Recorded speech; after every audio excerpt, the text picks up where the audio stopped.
Почитувани, и покрај сите апели и предупредувања од страна на СДСМ во врска со уништувањето на македонскиот здравствен систем, портокаловата чума на Никола Груевски не само што не стивнува, туку и секој ден станува се поразорна.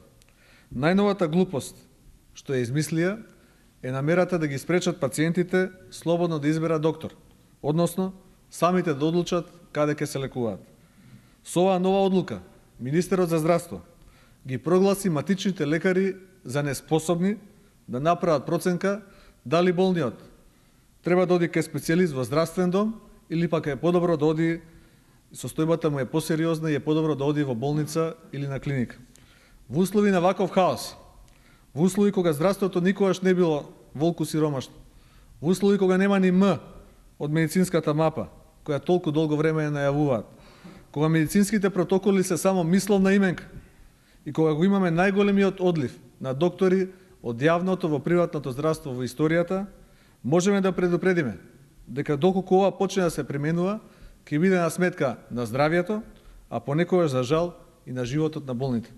Со оваа нова идеја, Министерот за здравство, исто така без да даде образложение за причините, ги напушта определбите од сопствениот документ Здравствена стратегија на Република Македонија до 2020, точка 12, приоритети за подобрување на организацијата на здравствената заштита, во која зајакнувањето на примарната здравствена заштита е клучен елемент во реформа на здравствената заштита и, цитирам, користењето на услугите во секундарната и терцијарната заштита ќе се врши само со упат од избраниот лекар во примарната здравствена заштита, така наречениот чувар на портите.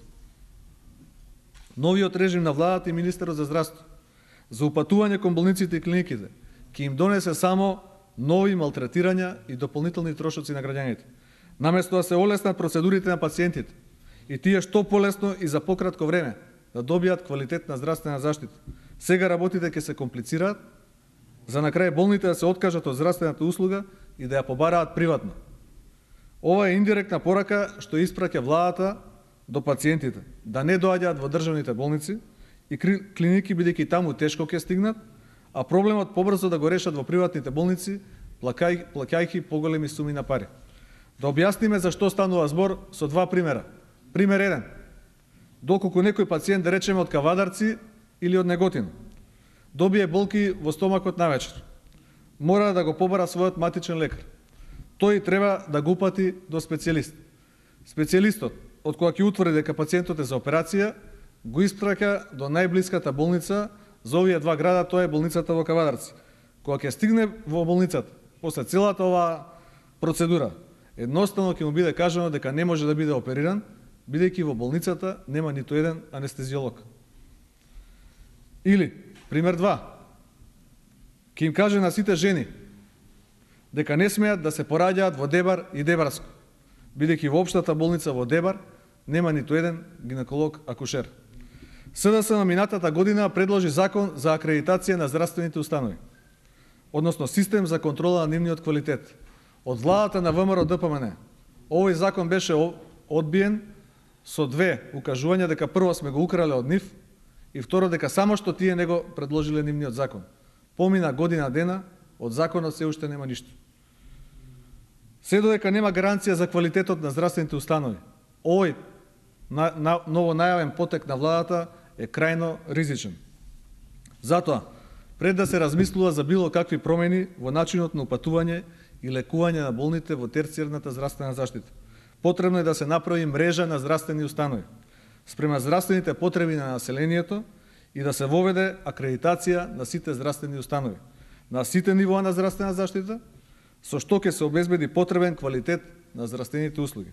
Заради сите овие причини, СДСМ предлага мораториум на оваа владина одлука за најмалку една година. Би сакале да му порачаме на господинот Груевски и на неговите послушни вазали да не се играат играчки со здравието на луѓето. Здравието и животот на човекот се на прво место.